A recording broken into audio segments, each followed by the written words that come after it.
Da, mă, ideea e că o să dureze ți-ani. Când am zis 3 zile, n-am zis la mișto. Da, am înțeles, am înțeles. Da, o să dureze mult.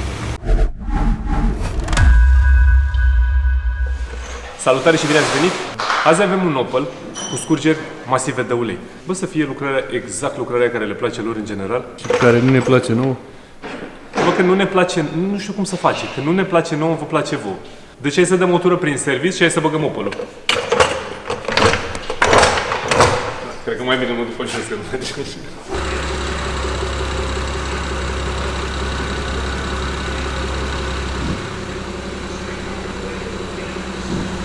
Ce faci, Vălică? Îi dai ultimatum? Butonez. Da, e ultimatum aici în lista asta. E lungă lista? Aia a doua. Vai, mamă. Urmează clip? Așa miroase. Așa miroase și eu zic la fel. Un N53 B30. Da. 3 litri 6 în linie, benzinar. EcoBoost? Aici e EcoBoost, dar nu vorbeam despre EcoBoost. Da, aici e EcoBoost. Și ne zice Alin de ce este EcoBoost aici. De ce este aici? Da. Eu nu știu de ce este aici, eu știu doar ce facem la el. Vezi că te-ai murdărit un pic De glume. A venit la distribuție. Da, trebuie așa, vezi?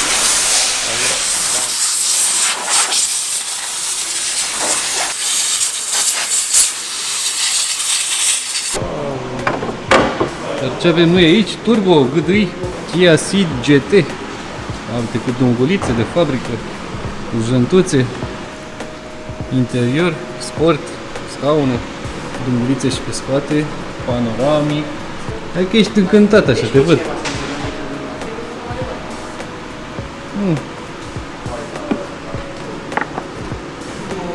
Da, se mișcă rola. Am schimbat curea cu rola.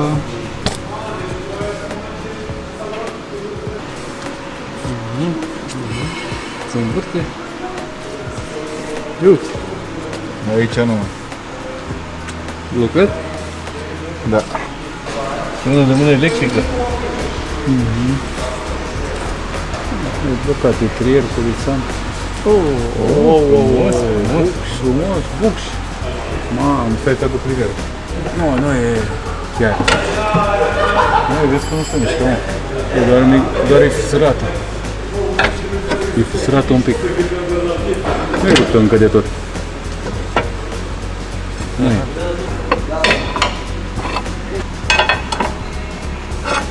Țapă-n. Pe la turbo, pe la motor nimic. Scurge. Mamă, ce interculerare e. E, măricel. Nu-i măricel, e mare. Kia oricum e o mașină onestă. În general. Da, e rezistent așa, nu poți să zici că nu e rezistentă. La articulație e foarte rezistentă, chiar e bine de tot, din câte am văzut. La partea de caroserie mai apare rugina, dar tot e rezistentă și la rugina, adică 10 ani nu... Opel Astra J 1.7 de diesel. Pierderi de ulei masive. Garnitur. Capac. Injectoare. EGR. Capac.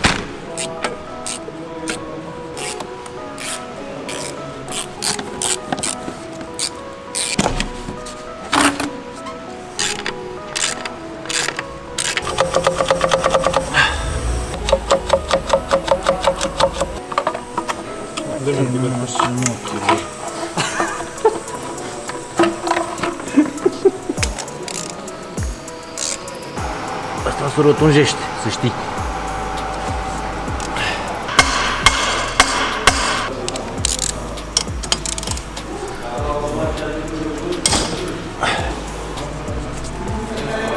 Super. Ceva îmi spune că nu vrea să desfac. Nu dau seama ce.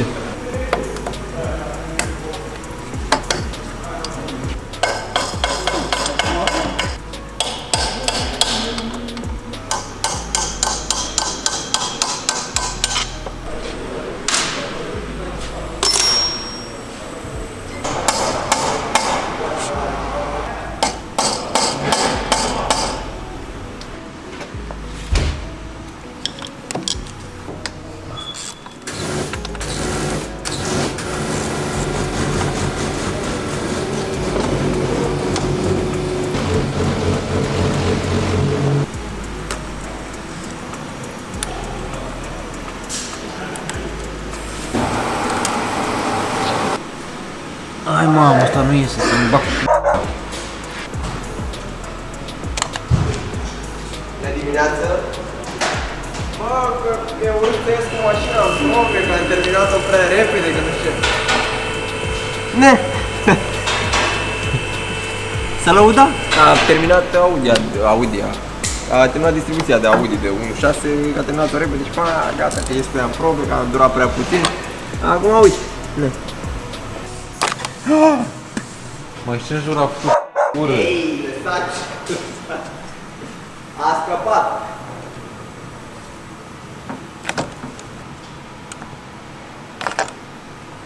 E bine, Aline? S-au desfăcut toate șuruburile. Vezi că lucrezi și tu la un Ford, adică surprizele sunt acolo. Corect? Corect. Îi dea Dumnezeu să-ți dea decalaj întreagă. Barbări.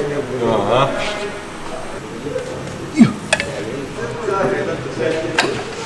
Bă, dă-le de mașini. Mașinuța asta adună toate blestemele colegilor.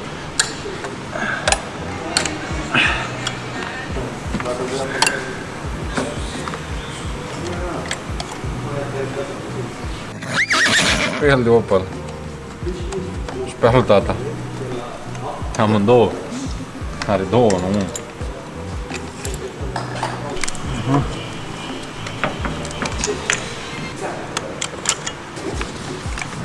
Ten se bate.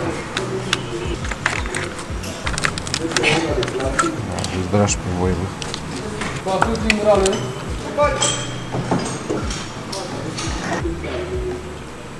Du-te, te bate.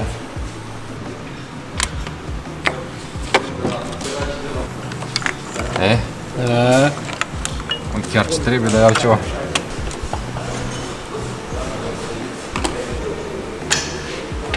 Na, mână.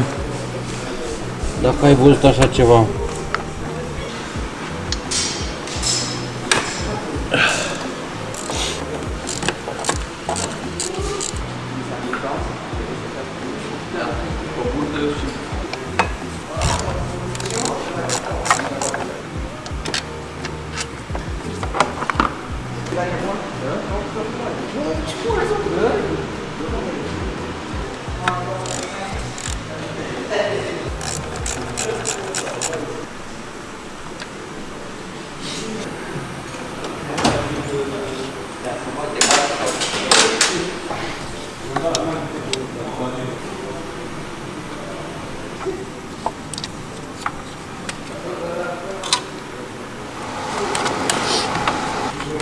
Ducem la tata cu ură Opel-ul.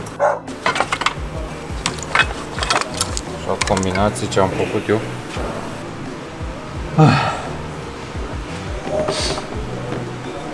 Și tu l-ai desfăcut ca să umbli jos acolo, practic. Nu mai am mult. Vezi cum pică antigel? Aici? Acolo jos? Da. De unde pică? De la O-ring-ul de la conductor.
Unde?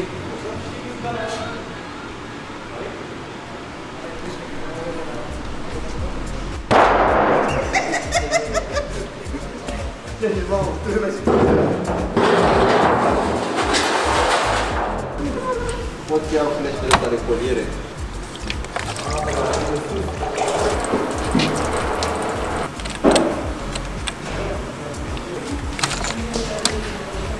Asta?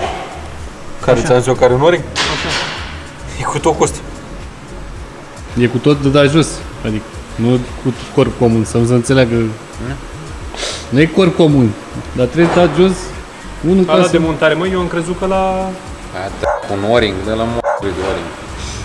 Da, mă, ideea e că o să dureze ani. Când am zis 3 zile, n-am zis la mișto. Da, am înțeles. Da, o să dureze mult.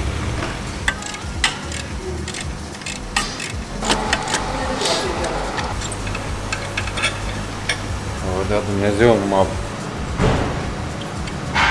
Zim pe... da.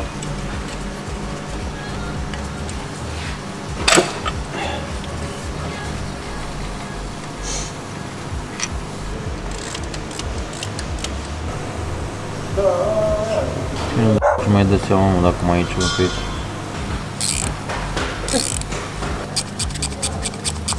În loc să-i pună șuruburi, i-au pus prezoane ca să-l tragi afară frumos.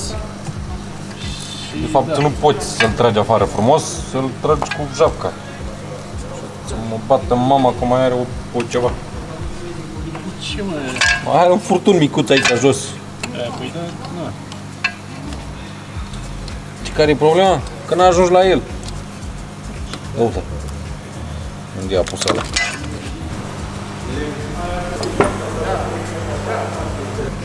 Ce garnitură mișto avea asta aici. Avea?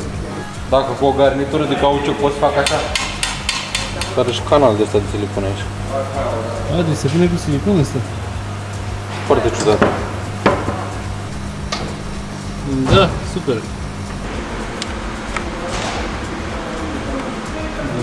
Are garnituri de alea cu arc, Are pe mama ei.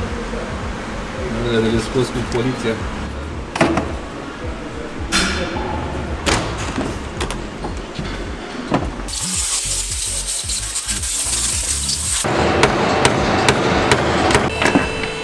Le faci tot așa un... Da, trebuie să prind un pic. Să stai.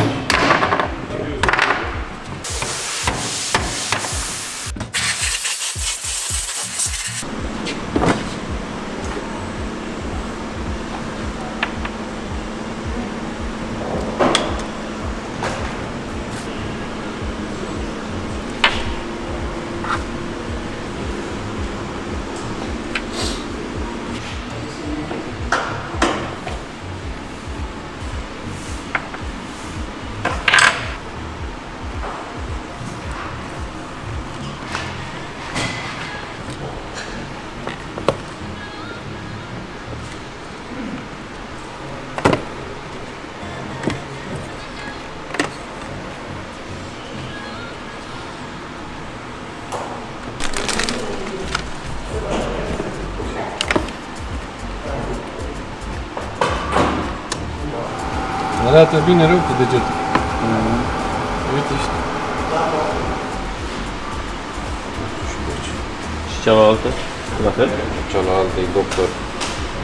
Sânge la tavă să-l bată și nu cade la găuri. Nu cade la găuri? Focul dintr-un material, zici că e focul de uisan. Și că a călcat picioarele pe aici, nebun. Arată un pic cu mine. Ce de ce etanșezi asta? Mi etanșez de p***.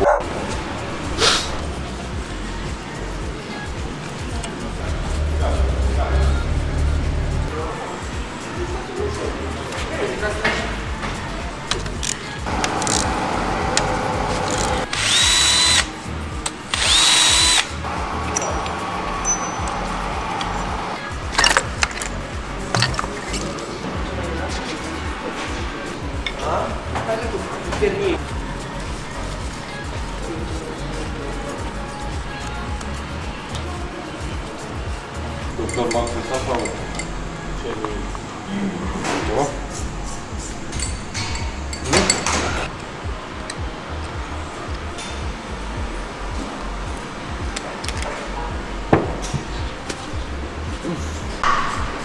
Garnitura numărul 3. Tot de la Victor Reins, dar nu e călcat în picioare. Să sperăm. Asta e mai drept.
Champions.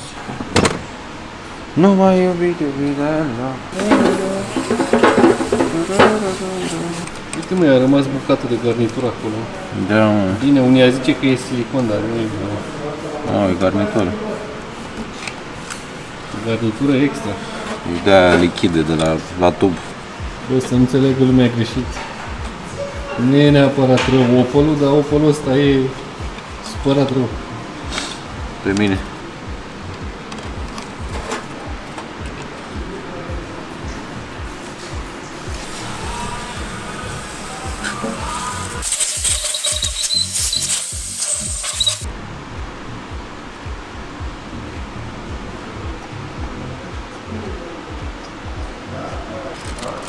Garnitura numărul... Dubla 3. 4. Garnitura numărul 4. Dubla 4.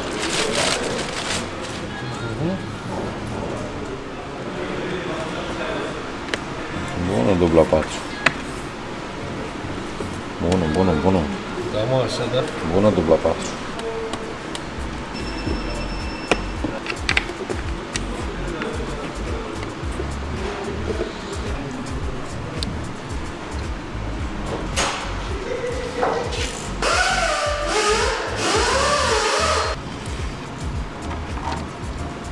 A făcut gușă aici. Mai punem o pauză la lucrare. Căutăm coton. Asta chiar așa nasol era de trebuia să schimbi Ia, i-au crescut popoși.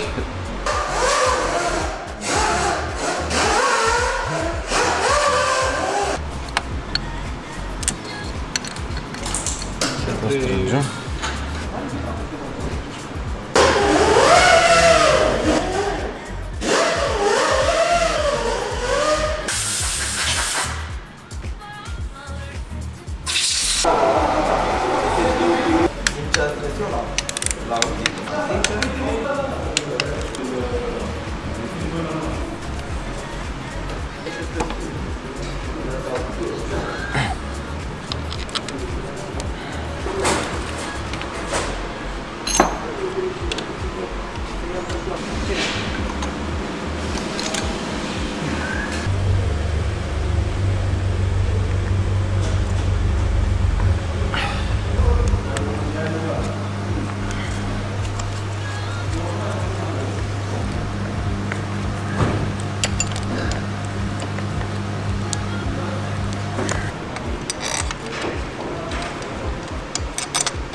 Nu știu să te bucuri.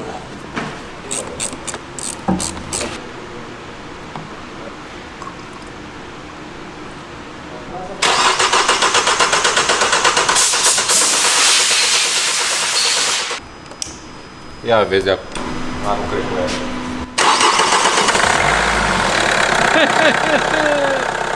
Ce ai zis, mă? Am pregătit eu robotul, să hades. Opel, tati, Opel.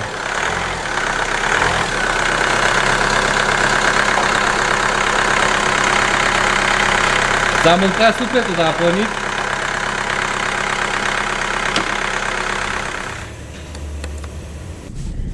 Cred că a ratat vreo 2 oricum, dar... Ce? Nu cred că mi-am adus aminte de toți. Sfinții. Da. Lasă, că mai vine vreun Opel. Dacă nu e Opel, e Renault. Vine doar în trecere, așa să-l văd. A fost ăsta mai special. Că ia uite, motorul merge foarte frumos, se aude belea. Opel 1.7 CDTI. Da. Ceva bine. Ceva bine. Bă, sunt mașini ok, da, degeaba. Într-adevăr am coborât eu mult sfint la lucrarea asta și așa, dar nu-i vina Opelului pentru chestia asta. E vina lui ăla de umblat înainte, de a pus silicoane. Bătrânețea, că s-a mers foarte mult cu pierderea asta de ulei și au umflat furtunuri și nu mai intrau înapoi. Și... asta e o chestie. Adică nu e vina Opelului, că are săracul nicio vină, el a mers și așa. Bă, nu sunt rele ca motoare, chiar nu sunt rele. Au încercat oarecum să copieze generația veche, dar updatată un pic. Știu că au ceva probleme cu injectoarele.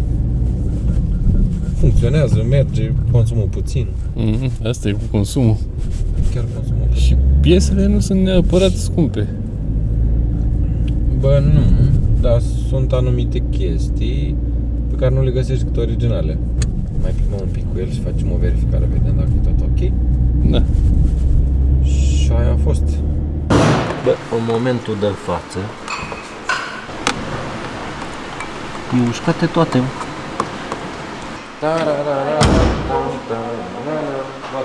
Și s-a terminat. Luați-o! Gata, acum că valurile de ulei au luat sfârșit, vrem să discutăm și ceva interesant, important și pentru noi și pentru mersul lucrurilor din service și poate să și înțelegeți cum funcționează și în alte serviciuri. Lucrarea de azi e un exemplu, pentru că la unele lucrări spunem că prețul este în jur de. Și poate unii dintre voi ar zice, cum adică în jur de? Eu vreau să știu exact, adică dacă mi-a spus 1300 de lei, de ce să-mi ziceți 1425 la final, spre exemplu?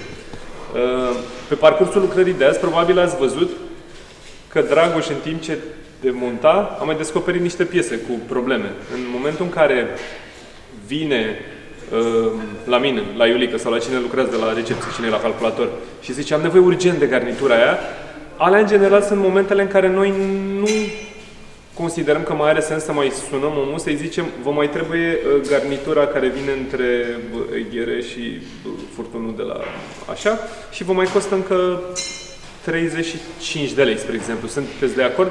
Adică piesele astea mici, noi oricum, altă chestie interesantă în sfârșit, dau dintr-una într-alta, noi păstrăm absolut toate piesele, deci la finalul lucrării ce reiese din deviz, voi le vedeți, adică ele există, deci asta nu e o problemă, așa, am încheiat citatul, am încheiat bucățica asta.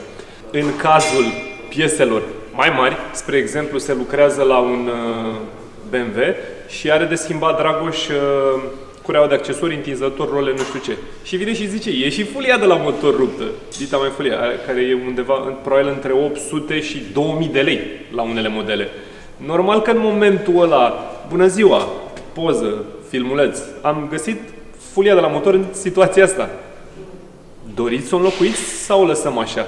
Deci, în general, la piesele mici, nu mai anunțăm și la final îi explicăm omului, ați mai avut nevoie de următoarele 3-4 piese, le puteți vedea, iar la piesele mari, normal că vă sunăm pentru că uneori costurile pot crește foarte mult și e normal să știți și voi lucrul ăsta dacă vă încadrați cu bugetul.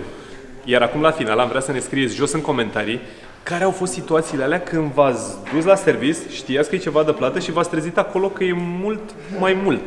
Ce vi s-a explicat și ce piese au fost scris și voi acolo jos în comentarii. În final, dacă vi se pare educative clipurile astea, puteți să vă abonați în partea asta. Aici e un Audi, dacă nu mă înșel, cu niște scurgeri de ulei puțin mai mari decât la Opel-ul ăsta.